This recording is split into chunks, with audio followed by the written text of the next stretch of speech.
ஜீவன் உனக்களிப்பார்.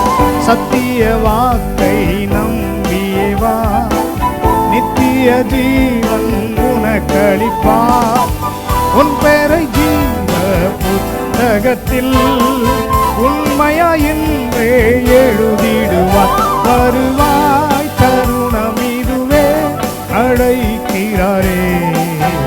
வல்ல ஆண்டவர் இயேசு வண்டை, வல்ல ஆண்டவர் இயேசு வண்டை. நியாயாதிபதிகள் 16ஆம் அதிகாரம் 20ஆம் வசனம். Judges chapter 16 and verse 20. அப்பொழுது அவள், சிம்சோனே, பெலிஸ்தர் உன்மேல் வந்து விட்டார்கள் என்றாள். அவன் நித்திரையை விட்டு விழித்து கர்த்தர் தன்னை விட்டு விலகினதை அறியாமல் எப்போதும் போல உதறி போட்டு வெளியே போவேன் என்றான். அன்பான தேவ பிள்ளைகளே, சிம்சோனுடைய வாழ்க்கை நமக்கு ஒரு எடுத்துக்காட்டாக இருக்கிறது, ஒரு பாடமாக இருக்கிறது.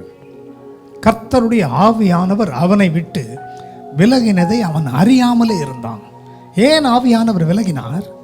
கர்த்தருக்கு பிரியமானதை செய்யாமல் போனதினாலே, அவர் புறக்கணித்ததை அவன் தொடர்ந்து போனதினாலே விலகினார். இன்றைக்கு காலை வெளியில கூட உங்களுடைய வாழ்க்கையிலே என்னென்ன காரியங்களை அவர் விரும்புகிறார் என்பதை சோதித்து பார்த்து அதன்படி நடவுங்கள்.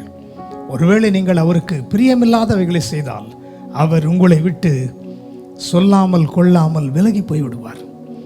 இன்றைக்கும் அவர் விலகி போயிருந்தால் சங்கீதக்காரன் ஜெபம் பண்ணுகிற வண்ணமாக, ஆண்டவரே, சுத்த இருதயத்தை என்னிலே சிருஷ்டியும், நிலைவரமான ஆவியை என் உள்ளத்திலே புதுப்பியும் என்று கேளுங்கள். அவர் உங்களை நிரப்ப வல்லவராயிருக்கிறார். ஜெபம் செய்வோம். அன்பின் ஆண்டவரே, சிம்சோனின் வாழ்க்கையிலே நீர் அவனை விட்டு விலகிவிட்டீர். ஏனென்றால் உமக்கு பிரியமில்லாத செய்கை அவனிடத்தில் காணப்பட்டது. இன்றைக்கும் உம்முடைய பிள்ளைகள் அநேகர் தங்களை மீண்டுமாக உம்மோடு கூட இணைத்துக் கொள்ள விரும்புகிறார்கள். நீர் அவர்களை ஏற்றுக்கொள்வீராக. பரிசுத்த ஆவியை அவர்களை விட்டு நீர் எடுத்துக்கொள்ளாமல் அவர்களோடு கூட இருந்து வெற்றியுள்ள வாழ்க்கைக்கு நேராக நடத்தி செல்வதற்காக நன்றி. இயேசுவின் நாமத்தில் ஜெபிக்கிறோம் நல்ல பிதாவே, ஆமென்.